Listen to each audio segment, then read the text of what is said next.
Channel अंकित classes में आप सभी का स्वागत है। दोस्तों आए हैं क्लास 12 फिजिक्स के अनसॉल्व को लेकर के, ठीक है। अरिहंत जो न्यू वाला आया है 2024 उसके अनसॉल्व का सेट नंबर 5 का मैं क्वेश्चन स्टार्ट कर दिया हूँ।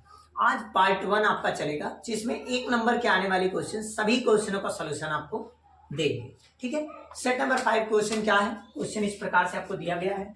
देखिए क्वेश्चन यहाँ से पहला ऑब्जेक्टिव दिया गया क्वेश्चन है।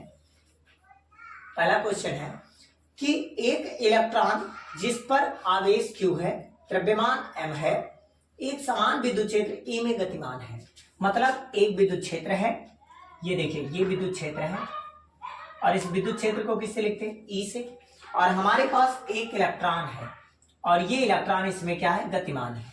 और ये गतिमान है, उसमें कहा गया है कि इसका जो द्रव्यमान है वो स्मॉल m है, ठीक है। अब आपको पूछा गया इसमें त्वरण कितना उत्पन्न होगा, इसमें त्वरण कितना होगा। आप जानते हैं कि यह बराबर हम लोग का क्या होता है? ma। यह बराबर क्या होता है? ma। अगर मैं a को रोक लूं तो यह आ जाएगा f और ये चला जाएगा नीचे तो यह बटा m। अब यह बराबर हम लोग सूत्र पढ़ेंगे क्या होता है, क्योंकि जानते हैं इलेक्ट्रिक फील्ड के संबंध में सूत्र होता है E बराबर f बटे q। और यह ऐसे रहेगा और Q के प्लेस पर कौन है? इलेक्ट्रॉन है, तो E लिखेंगे। क्रॉस मल्टीप्लाई होगा, यह फैक्टर क्या हो जाएगा? यह। और Q का अगर E का हम लोग E में गुणा कर देंगे E और कैपिटल E हो जाएगा। तो यहाँ पर क्या आ जाएगा? A बराबर E कैपिटल E और बटे में स्मॉल m। ये हो जाएगा आंसर।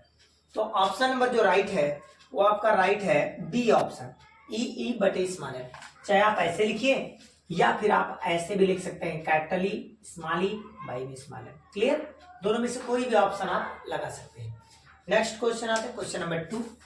रख कर दे रहे हैं, नोट करते रहिएगा आप लोग। क्वेश्चन नंबर 2 क्या दिया गया है? क्वेश्चन नंबर 2 दिया गया है 3 समान प्रतिरोधकों को श्रेणी क्रम में तुल्य प्रतिरोध R1 है। देखिए 3 प्रतिरोध है, 3 प्रतिरोध मतलब यहां पर 3 प्रतिरोध समान प्रतिरोध है, तो R1 का मान भी R होगा, R2 का मान भी R होगा और R3 का मान भी R होगा, ठीक है। इन तीनों को जब मैं श्रेणी क्रम में जोड़ा हूं तो इसका जो तुल्य प्रतिरोध है, तुल्य प्रतिरोध ये दे दिया गया है। किस क्रम में लेकिन है? ये श्रेणी क्रम में। तो श्रेणी क्रम में तुल्य प्रतिरोध का मान दे दिया गया है R1, ठीक। जबकि यही चीज अगर समांतर क्रम में जोड़ा जा रहा है, इस क्रम में समांतर क्रम में यदि जोड़ा जाए तो 1 बटे जो R तुल्य है उसका मान दे दिया गया है, यहाँ पर दे दिया गया है समांतर तुल्य प्रतिरोध I2 है, 1 बटे में I2। क्लियर? ये वैल्यू दे दिया गया है। हम लोग अगर वैल्यू यहाँ पुट करेंगे तो श्रेणी क्रम का सूत्र होता है R बराबर R1 plus R2 plus R3। अब आप कहेंगे R क्यों रखती है? क्योंकि तीनों बराबर है, तो बराबर में क्या लिखा है? R1। तीनों R को जोड़ेंगे तो R1 बराबर क्या आ गया? 3R आ गया, ठीक है। ये आ गया पहले। दूसरा आप निकालेंगे तुल्य प्रतिरोध, 3 प्रतिरोध है तो कैसे लिखेंगे? 1 बटे R प्लस 1 बटे R और प्लस में 1 बटे R बराबर में 1 बटे R2। बेस समान है, एक बार पावर जुड़ जाएगा, 1 2 3, तो 3 बटा R बराबर में 1 बटा R2। I2 को ऊपर करेंगे तो I2 बराबर हो जाएगा R बटे में 3। यदि मैं इन दोनों का फैक्टराइजेशन करूं, इन दोनों का अगर मैं फैक्टराइजेशन करूं तो क्या आएगा? क्वेश्चन में दिया गया है कि R1 बराबर nR2 हो तो n का मान क्या है? अगर मैं n को रोकूंगा तो ये चला जाएगा नीचे, तो R1 बटे क्या हो जाएगा? I2। R1 का मान आपको दिया गया है 3R और I2 का मान भी आपको दे दिया गया R बटे में 3 चला जाएगा ऊपर। तो आंसर क्या हो जाएगा? यहाँ ध्यान देंगे तो देखिए R से R कैंसिल, 3 3 का कितना हो जाएगा? 9। तो इसका आंसर जो है वो 9 हो जाएगा, ऑप्शन नंबर 4, ठीक है। अब क्वेश्चन नंबर 3 आते हैं। क्वेश्चन नंबर 3 क्या दिया गया है इसको रफ कर देते हैं, आप लोग नोट करते रहिए अच्छे से। क्वेश्चन नंबर 3 दिया गया है, क्वेश्चन नंबर 3, एक समान चुंबकीय क्षेत्र में किसी आवेशित कण के वृत्तीय पथ की त्रिज्या के अनुक्रमानुपाती होता है। वृत्तीय पथ की त्रिज्या क्या होता है? R का सूत्र है mv बटे में qb, ये सूत्र होता है। और ये पूछ रहा किसके समानुपाती है, तो R आप जानते हैं mv किसका सूत्र है? तो P बराबर आप सभी को पता है द्रव्यमान तथा वेग के गुणनफल को संवेग कहते हैं। तो इतने के स्थान पर P लिख सकते हैं, तो R बराबर क्या लिख सकते हैं, P और बट्टे में QV। तो हम लोग ये समझते हैं कि R समानुपाती है किसके, P के। अगर कोई पूछता है किसके समानुपाती है तो P के, और व्युत्क्रमानुपाती किसके, Q के। अगर इसको हम देखें तो ये व्युत्क्रमानुपाती है, और भी देखें तो R व्युत्क्रमानुपाती किसके, 1/B के। लेकिन समानुपाती क्वेश्चन में पूछा गया किसके है, तो समानुपाती या अनुक्रमानुपाती कहता है। तो इसका मतलब है ये बढ़े तो ये भी बढ़े। अगर किसी कण का संवेग बढ़ेगा तो त्रिज्या अर्थात दूरी भी बढ़ेगी।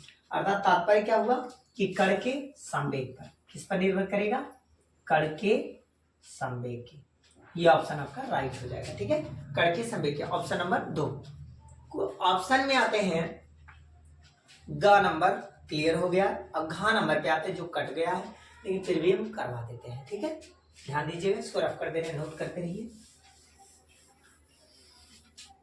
घ नंबर क्वेश्चन क्या दिया गया है, गेट का क्वेश्चन है ये।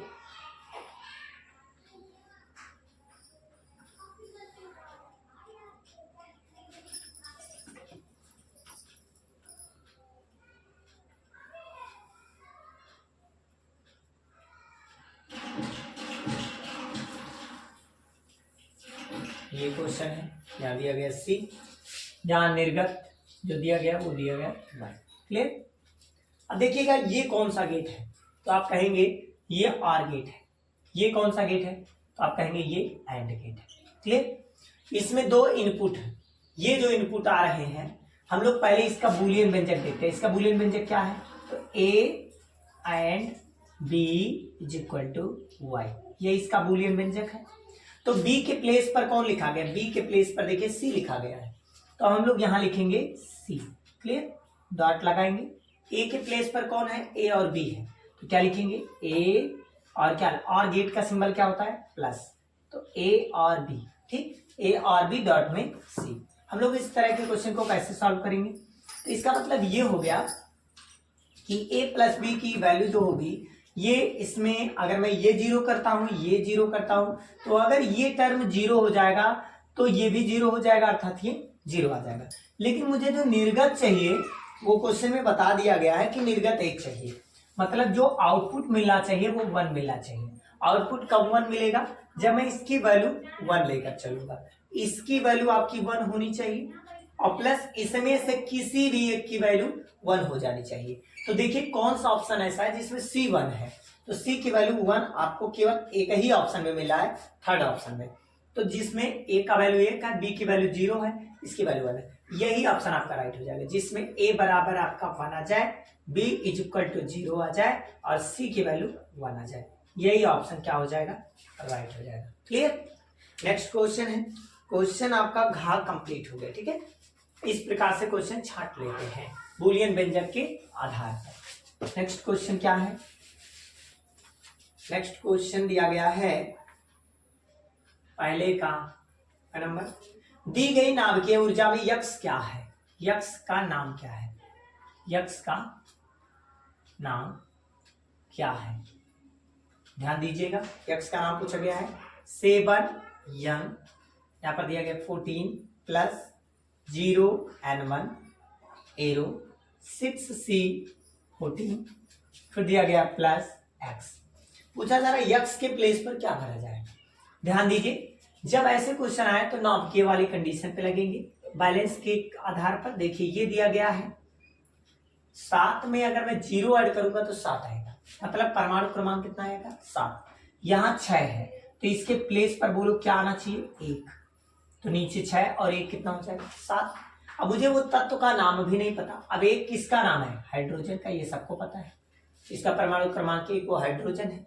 अब परमाणु भार देखिए 14 और 1 15, यहाँ पर 14 है और 1 की जरूरत, अगर 1 हो जाए तो 15 ये भी बराबर हो जाएगा, तो 1 जोड़ेंगे। अब ये सभी को पता 1H1 किसका सूत्र है, प्रोटियम का। किसका सूत्र है, प्रोटियम। अगर प्रोटियम ऑप्शन नहीं दिया जाता तो आपको दिया जाएगा प्रोटॉन। तो देखिए कोई ऑप्शन दिया गया प्रोटॉन में, तो आपको ऑप्शन मिला ए, फर्स्ट नंबर ऑप्शन दिया गया है प्रोटॉन, वही इसका राइट आंसर है। क्वेश्चन नंबर अगले पर आते हैं। 4 नंबर क्वेश्चन क्या दिया गया। अब 4 नंबर क्वेश्चन पे आते हैं। क्या दिया? क्वेश्चन नंबर दिया गया है 4। पहले का 4 नंबर क्वेश्चन क्या है। क्वेश्चन दिया गया है E is equal to 100 cos 6 into 10 पे पावर 8t प्लस 4x। ये क्वेश्चन है। ये जो क्वेश्चन दिया गया अगर कॉस टर्म आता है इसका मतलब ये वाई एक्सिस में विद्यमान है। ठीक है, ये होता है एक्स एक्सिस, वाई एक्सिस और ये होता है जेड एक्सिस। तो वाई एक्सिस में विद्यमान है इसलिए यहां पर वाई होना चाहिए। तो इसका समीकरण होता है ई वाई बराबर होता है ई नॉट और होता है कॉस। यहाँ पर ई नॉट भी लिख सकते हैं आप, यहाँ पर ए भी यूज कर सकते हैं। ठीक है, और यहाँ पर कॉस ओमेगा टी और प्लस में होता है के एक्स। क्लियर। अब आपको लग रहा होगा टी के प्लेस पर टी है लेकिन ओमेगा के प्लेस पर ये वैल्यू दिया गया है। तो कंपेयर करेंगे तो ओमेगा बराबर मिलेगा 6 × 10 पावर 8 और यक्स से यक्स मैचिंग है, के प्लेस पर मिला 4 तो के इक्वल टू मिल गया है 4। अब वी का फार्मूला होता है वी बराबर होता है ओमेगा बाई के। क्लियर। अब ओमेगा की वैल्यू आपको दिया गया है, कितना दिया गया है 6 × 10 पावर 8 और बट्टे में दिया गया है 4। अब इसको अगर डिवाइड कर देंगे तो वैल्यू आ जाएगी कितनी, 4 से इसको कट करेंगे तो 2 × 6 और 2 दूनी 4, 2 से इसको कट कर देंगे 1.5 दूनी 3, 1.5 × 10 पे पावर 8 आ जाए। वेग का मात्रक होता है मीटर पर सेकंड और आपको यन चाहिए तो यन का संबंध होता है यन बराबर सी बटे बी। आप निकाल सकते हैं सी का वैल्यू है 3 × 10 पावर 8 और बी का मान आपने निकाला 1.5 × 10 पावर 8। ये 10 पावर 8 से 10 पावर 8 कैंसिल, 1.5 दूनी 3 तो आपका आ गया 2। ये आंसर है। ऑप्शन नंबर आपका इसमें राइट है दूसरा। ठीक है, अब आते हैं खंड बा क्वेश्चन करने। ठीक है, खंड बा कैसे होते हैं। खंड बा क्वेश्चन में, खंड बा में क्या क्वेश्चन दिया दूसरे का, इसको रफ कर दे रहा हूं, खंड बा के क्वेश्चन में आ गया। ठीक है, दूसरे का ए नंबर क्वेश्चन क्या दिया गया है, ध्यान दीजिएगा। क्वेश्चन है किसी आवेशित संधारित्र की धारिता C फैराड में हो और संचित ऊर्जा U जूल में हो, संधारित्र की प्लेटों पर आवेश का व्यंजक प्राप्त कीजिए। तो हम लोग जो संधारित्र पर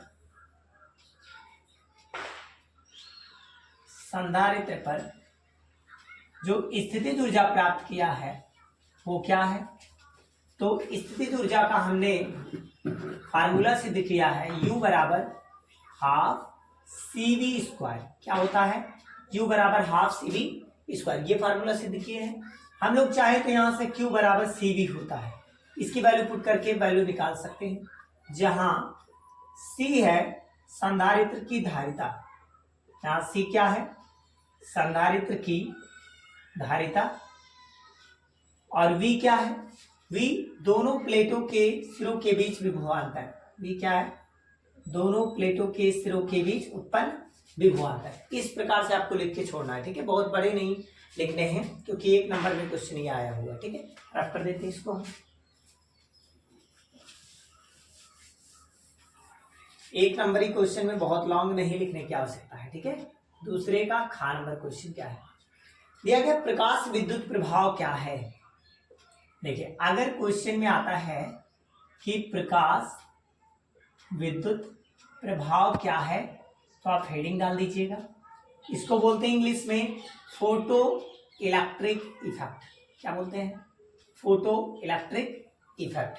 ठीक है, मतलब प्रकाश विद्युत प्रभाव। ठीक है, इंग्लिश हम लिख देते हैं फोटो इलेक्ट्रिक इफेक्ट। हम लोग इसके बारे में अगर देखें तो सबसे पहले जो लाइट आती है सनलाइट, जिसको हम लोग फोटान कहते हैं। क्या कहते हैं, फोटान। और फोटान की कुछ ऊर्जा होती है जिसको हम लोग ई से लिखते हैं और फोटान को हम लोग एच न्यू से लिखते हैं। ये एच न्यू जो है यही फोटान है। ठीक है, जो पैकेटों के रूप में चलता है।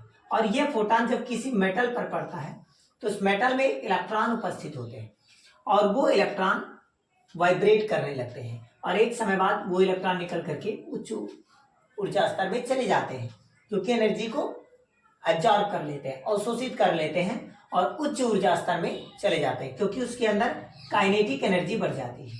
इसके अंदर काइनेटिक एनर्जी बढ़ जाती है और इलेक्ट्रॉन निकल करके बाहर चले आते हैं और इस प्रकार की घटना को ही प्रकाश विद्युत प्रभाव कहते हैं। ठीक है। जैसे एलईडी आप घर में देखते होंगे, लाइट इमिटिंग डायोड, प्रकाश उत्सर्जक डायोड भी इसी तरह वर्क करता है, ठीक है। तो नेक्स्ट क्वेश्चन पे आते हैं। सिर्फ एक नंबर में आपको परिभाषा पर लिखना था। सेकंड गा नंबर क्वेश्चन है कि एन टाइप के अर्धचालक है। देखिए जो अर्धचालक है इसमें दो बने हुए हैं। अर्धचालक को इंग्लिश में सेमी कंडक्टर कहते हैं। क्या कहेंगे? Semi conductor. Semi conductor means अर्धचालक। और ये दो प्रकार के होते हैं। एक होता है शुद्ध अर्धचालक, या हम लोग इसको ये भी बोलते हैं निज अर्धचालक, शुद्ध अर्धचालक या निज अर्धचालक।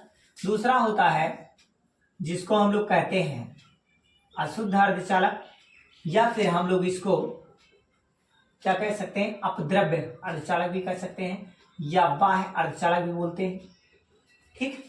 बाह्य पदार्थ भी हो सकता है, शुद्ध पदार्थ ये है, बाह्य वो, ये निज है, वो बाह्य, ठीक है। अब हम लोग बात करेंगे, इसमें क्वेश्चन दिया गया है कि एन और पी में बहुसंख्यक कौन होता है। देखिए दो प्रकार के होते हैं, एक एन टाइप और एक होता है पी टाइप। अगर क्वेश्चन आता है एन टाइप में अधिकतम क्या होते हैं, तो एन टाइप में बहुसंख्यक के रूप में अगर हम बात करें तो बहुसंख्यक में इलेक्ट्रॉन होते हैं, जबकि पी टाइप में बहुसंख्यक क्या होते हैं? बहुसंख्यक होल होते हैं। इसका नाम है होल, या बोले तो कोटर। होल बोले या कोटर बोले तो रिक्त स्थान। जब कोई इलेक्ट्रॉन अपना स्थान छोड़कर कहीं और चला जाता है तो उसका स्थान खाली हो जाता है, उसी को हम लोग होल या कोटर कहते हैं, ठीक। और पी टाइप में बहुसंख्यक का काम होल या कोटर करता है, क्योंकि यही आवेशवाहक का कार्य करता है। जबकि एन टाइप में इलेक्ट्रॉन ही आवेशवाहक का कार्य करते हैं। तो इसमें बहुसंख्यक में इलेक्ट्रॉन होते हैं, जबकि अगर अल्पसंख्यक की बात करें तो अल्पसंख्यक में एन टाइप में होल होते हैं, ठीक है। अल्पसंख्यक में होल या कोटर होते हैं, जबकि बहुसंख्यक में इलेक्ट्रॉन होते हैं। बस यही इतना आपको लिखना था। नेक्स्ट क्वेश्चन, विभवमापी के तार में विभव प्रवणता का मान कम करने पर अविच्छेद स्थिति की लंबाई पर क्या प्रभाव पड़ता है। क्वेश्चन अगला दिया गया है। इसमें क्वेश्चन आपको बताएगा विभवमापी के तार में, ये कट गया है, इस बार नहीं आएगा, लेकिन देख लीजिए। आप जानते हैं किसी भी विभवमापी की अगर तार विभव प्रवणता बढ़ाएंगे, के मतलब क्या हो गया? विभव प्रवणता, पोटेंशियल ग्रेडियंट, क्लियर। अगर पोटेंशियल ग्रेडियंट आप इंक्रीज करते हैं तो लंबाई पे क्या इफेक्ट पड़ेगा? तो ये आप जानते हैं लंबाई उसकी घटेगी, क्योंकि ये जो लेंथ है, मतलब ये अगर बढ़ेगी, ये घटेगी तो ये क्या होगी? बढ़ेगी, ठीक है ना। ये विभव प्रवणता है, ये लंबाई है, क्योंकि सूत्र ही इसका होता है k बराबर v बटे एन, ये सूत्र ही होता है। तो जब इसको आप हटाते हैं तो प्रोपोर्शनल का साइन यूज करते हैं। अगर ये नीचे आता है तो व्युत्क्रमानुपाती है, मतलब ये बढ़ेगा तो ये घटेगा, और ये घटेगा तो ये बढ़ेगा, क्योंकि एक दूसरे के रेसिप्रोकल कंडीशन में है, इसीलिए, ठीक है। तो क्वेश्चन में क्या है? विभव के तार में विभव प्रवणता का मान कम करने से, मतलब इसका मान क्वेश्चन में कहा गया अगर इसका मान हम कम कर दें तो लंबाई पर क्या प्रभाव पड़ेगा? तो लंबाई ऑटोमेटिक क्या हो जाएगी? बढ़ जाएगी। बस यही आंसर है, कम करने पे लंबाई बढ़ जाएगी, यही आपका आंसर होगी। लेकिन ये क्वेश्चन इस बार कट गया, यूपी बोर्ड 2024 में नहीं आएगा। क्वेश्चन अगला है। नेक्स्ट क्वेश्चन देखिए, नेक्स्ट क्वेश्चन क्या दिया गया है? धारामापी को वोल्टमीटर में कैसे बदलते हैं? देखिए धारामापी को वोल्टमीटर में बदलने के लिए, धारामापी को वोल्टमीटर में बदलने के लिए दोनों को, धारामापी और वोल्टमीटर को हम लोग किस क्रम में जोड़ते हैं? समांतर क्रम में, क्योंकि यहाँ पर हम लोग प्रतिरोध जोड़ते हैं और यहाँ पर ला करके गैल्वेनोमीटर अर्थात धारामापी, और यहाँ पर हम लोग प्रतिरोध को जोड़ते हैं, बाह्य प्रतिरोध, ये बाह्य प्रतिरोध, और यहाँ पर हम लोग वोल्टेज लगाते हैं, ठीक है। तो हम लोग इसको किस क्रम में जोड़ दिए? यहाँ धारामापी है और ये किस क्रम में है? समांतर क्रम में। इसका जो आंसर हो जाएगा वो किस क्रम में हो जाएगा? समांतर क्रम, ठीक। तो ऑप्शन जो लगाना है वो क्या हो जाएगा? समांतर। और अगर ऑप्शन में नहीं आता है तो आप ऐसे बना के लिख देंगे, क्लियर। नेक्स्ट क्वेश्चन दिया गया है 4 नंबर, दूसरे का 4 नंबर क्वेश्चन क्या है? ध्यान दें, दिया गया 2 अपवर्तनांक, मतलब n का मान जो है ये 2 दे दिया गया है, फिर 10 डिग्री वाले 10 डिग्री वाले क्या दे दिया गया, पतले प्रिज्म से 10 डिग्री वाले ये प्रिज्म कोण है, और कहा गया है कि इससे विचलन कोण का मान कितना हो। अगर प्रिज्म 10 डिग्री या 10 डिग्री से कम हो जाए तो पतले प्रिज्म का सूत्र लगाते हैं, डेल्टा एम बराबर क्या होता है, n-1 इंटू में ए। यन का मान क्या है, 2 है, तो 2 माइनस ए, और ए का मान कितना है, 10। तो आप जानते हैं इसके बीच में मल्टीप्लाई होता है, 2 में से गया 1 और गुणे में 10, और 10 का नाम कितना हो जाएगा, 10 डिग्री। तो अल्पतम विचलन कोण 10 डिग्री होगा। क्लियर। तो इस प्रकार से खंड बा भी हो गया कंप्लीट। अब खंड सा अगले पार्ट में आपको मिलेगा।